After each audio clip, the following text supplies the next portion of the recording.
താനേറെ പ്രിയമോടെ മാനവർക്കേകിയ പാവനമാം ഈ കൂദാശയെ സാഷ്ടാംഗം പ്രണമിച്ചു നമിപ്പൂ ഞങ്ങൾ.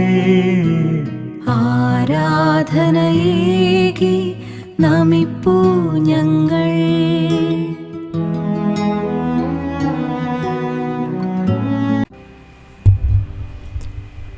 പരിശുദ്ധ പരമാദ്വികാരുണ്യനാഥനായ ഈശോയെ, അങ്ങയെ ഞങ്ങൾ ആരാധിക്കുകയും സ്തുതിക്കുകയും അങ്ങേക്ക് നന്ദി പറയുകയും ചെയ്യുന്നു. പരിശുദ്ധ പരമമായ ദിവ്യകാരുണ്യമേ, എന്നുമെന്നും അങ്ങേക്ക് ഞങ്ങൾ ആരാധന സമർപ്പിക്കുന്നു. സ്നേഹസ്വരൂപനായ ഈശോയെ, അങ്ങയുടെ സജീവമായ സാന്നിധ്യത്തിന് മുമ്പിൽ ഞങ്ങൾ പരിപൂർണമായും അണഞ്ഞിരിക്കുന്നു. അപ്പത്തിൻ്റെ രൂപത്തിൽ ഞങ്ങളുടെ കൂടെ വസിക്കുന്ന അങ്ങയെ ഞങ്ങൾ ആരാധിക്കുന്നു. ഞങ്ങളുടെ ഹൃദയങ്ങളെ അങ്ങേക്ക് സമർപ്പിക്കുന്നു. ഈ ആരാധനയിലൂടെ അങ്ങയുടെ സ്നേഹം അനുഭവിക്കുവാനും ആത്മീയമായ ശക്തി പ്രാപിക്കുവാനും ഞങ്ങളെ സഹായിക്കണമേ. പ്രിയ സഹോദരങ്ങളെ, ഒരു നിമിഷം നമുക്ക് ശാന്തമായി പ്രാർത്ഥനാപൂർവമായിരിക്കാം. കാരുണ്യവാനായ കർത്താവേ, അങ്ങയെ വേദനിപ്പിച്ച നിമിഷങ്ങളെ ഓർത്ത് ഞങ്ങൾ ക്ഷമ ചോദിക്കുന്നു. ഞങ്ങളുടെ ചിന്തയിലും വാക്കിലും പ്രവൃത്തിയിലും വന്ന വീഴ്ചകൾ കഴുകി ഞങ്ങളെ ശുദ്ധീകരിക്കണമേ. അങ്ങയുടെ തിരുരക്തത്താൽ ഞങ്ങളെ കഴുകി വിശുദ്ധീകരിക്കണമേ. ദൈവത്തിൻ്റെ വചനം നമുക്ക് ശാന്തമായി ശ്രവിക്കാം. വിശുദ്ധ യോഹന്നാൻ്റെ സുവിശേഷം 6-ാം അധ്യായം 51-ാം വാക്യം. സ്വർഗത്തിൽ നിന്നിറങ്ങിയ ജീവനുള്ള അപ്പം ഞാനാകുന്നു. ആരെങ്കിലും ഈ അപ്പത്തിൽ നിന്നും ഭക്ഷിച്ചാൽ അവൻ എന്നേക്കും ജീവിക്കും. ലോകത്തിൻ്റെ ജീവന് വേണ്ടി ഞാൻ നൽകുന്ന അപ്പം എൻ്റെ മാംസമാണ്. നമ്മുടെ മുമ്പിൽ എഴുന്നള്ളിയിരിക്കുന്ന ദിവ്യകാരുണ്യം വെറുമൊരു പ്രതീകമല്ല, മറിച്ച് ക്രിസ്തുവിൻ്റെ യഥാർത്ഥ സജീവമായ സാന്നിധ്യമാണ്. നമ്മുടെ രക്ഷകനായ, ഏകരക്ഷകനായ, ലോകരക്ഷകനായ ഈശോയുടെ സജീവമായ സാന്നിധ്യത്തിൻ്റെ ഏറ്റവും മനോഹരമായ നിമിഷമാണ് ഈ ദിവ്യകാരുണ്യം. അത് നമുക്ക് നിത്യജീവൻ നൽകുന്നതാണ്. നമ്മുടെ ആത്മീയമായ വിശപ്പടക്കുന്ന ജീവൻ്റെ അപ്പമാണ് ഈശോ. ആ ദിവ്യകാരുണ്യത്തിന് മുമ്പിലാണ് ഈ നിമിഷം നമ്മൾ ആയിരിക്കുന്നത്. പൂർണ്ണ മനസ്സോടും പൂർണ്ണാത്മാവോടും പൂർണ്ണശക്തിയോടും കൂടെ നമ്മുടെ കൂടെയായിരിക്കുവാൻ അപ്പമായി തീർന്ന ഈശോയെ നമുക്ക് ആരാധിക്കാം, സ്തുതിക്കാം. നമ്മുടെ എല്ലാ നിയോഗങ്ങളും ഈ നിമിഷം സമർപ്പിക്കാം. ഈശോയെ, ഞങ്ങളുടെ പരിശുദ്ധ പിതാവിനും സഭ്യരെല്ലാം മെലദുക്ഷന്മാർക്കും വേണ്ടി ഞങ്ങൾ പ്രാർത്ഥിക്കുന്നു. ഞങ്ങളുടെ പ്രാർത്ഥന നീ കേൾക്കണമേ. ഞങ്ങളുടെ മേലും അവരുടെ മേലും ദിവ്യകാരുണ്യത്തിൻ്റെ അഭിഷേകം നൽകി അനുഗ്രഹിക്കണമേ. രോഗികളായി കഴിയുന്നവർക്കും ഏകാന്തത അനുഭവിക്കുന്നവർക്കും അങ്ങയുടെ സ്വാതന്ത്ര്യം ലഭിക്കാനായി ഞങ്ങൾ പ്രാർത്ഥിക്കുന്നു. കർത്താവേ, അവരുടെ മേൽ കരുണയായിരിക്കണമേ. ഈശോയെ, ദിവ്യകാരുണ്യ അഞ്ജനം കൊണ്ടവരുടെ കണ്ണുകളെ കഴുകി ശുദ്ധീകരിച്ച് രോഗശാന്തി നൽകി ആശ്വാസം നൽകി അവരെ അനുഗ്രഹിക്കണമേ. പരീക്ഷ എഴുതുന്ന വിദ്യാർത്ഥികൾക്കും ജോലിയില്ലാതെ വിഷമിക്കുന്ന യുവജനങ്ങൾക്ക് വേണ്ടി ഞങ്ങൾ പ്രാർത്ഥിക്കുന്നു.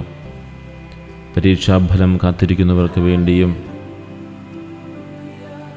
മത്സര പരീക്ഷകൾക്കായി തയ്യാറാകുന്നവർക്ക് വേണ്ടിയും ഞങ്ങൾ പ്രാർത്ഥിക്കുന്നു. കർത്താവേ, നിൻ്റെ ദിവ്യകാരുണ്യത്തിൻ്റെ അനുഗ്രഹത്താൽ ഞങ്ങളെ സംരക്ഷിക്കണമേ, പരിപാലിക്കണമേ.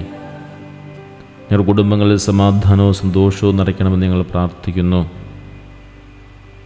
പ്രായമായ മാതാപിതാക്കളെ സമർപ്പിച്ച് പ്രാർത്ഥിക്കുന്നവരുടെ മേൽ കരുണയായിരിക്കണമേ. ഈശോയെ, ഞങ്ങളിന്ന് പ്രാർത്ഥിക്കാനായി കടപ്പെട്ടിരിക്കുന്ന വ്യക്തികൾ, ഞങ്ങളുടെ പ്രാർത്ഥന ആവശ്യമായിരിക്കുന്ന ശുദ്ധീകരണ സ്ഥലത്തിലെ ആത്മാക്കൾ, ഇവരെല്ലാവരെയും സമർപ്പിക്കുന്നു. ഞങ്ങളുടെ പ്രാർത്ഥനാ സഹായം ആവശ്യപ്പെട്ടിരിക്കുന്നവർക്കും നിങ്ങൾ പ്രാർത്ഥന നൽകുവാനായി കടപ്പെട്ടിരിക്കുന്നവരെയും ഈ നിമിഷം പ്രാർത്ഥനാപൂർവ്വം ഓർക്കുന്നു. ഈശോയെ, ഈ ആരാധനയിലൂടെ അങ്ങനെ ലഭിച്ച കൃപകൾക്ക് ഞങ്ങൾ നന്ദി പറയുന്നു.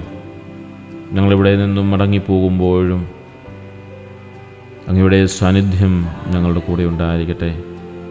ലോകത്തിൻ്റെ പ്രകാശമായി ജീവിക്കുവാൻ ഞങ്ങളെ സഹായിക്കണമേ. ഈശോയെ നന്ദി, ഈശോയെ സ്തുതി, ഈശോയെ ആരാധന.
ഈശോയെ സ്തുതി, ഈശോയെ ആരാധന, ഈശോയെ നന്ദി ദിനത്തിനായി, ഈശോയെ നന്ദി കരുതലിനായി. ഈശോയെ സ്തുതി, ഈശോയെ ആരാധന,